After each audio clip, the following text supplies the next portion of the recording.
Veset e liga.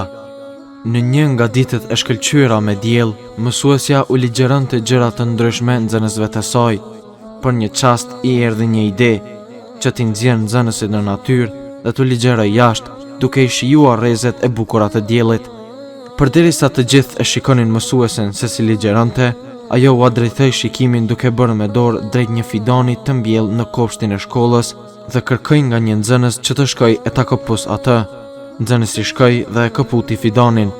Më pas një shenje me dorë të mësueses, ai koputi edhe disa të tjera pa vështirësi dhe pa u lodhur fare.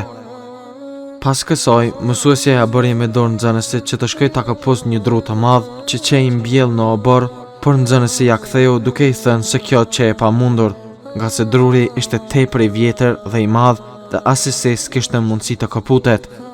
Kurse mësuesja buzëqeshi dhe u tha fëmijëve: "Këto lule janë si veset tona të liga dhe të këqija.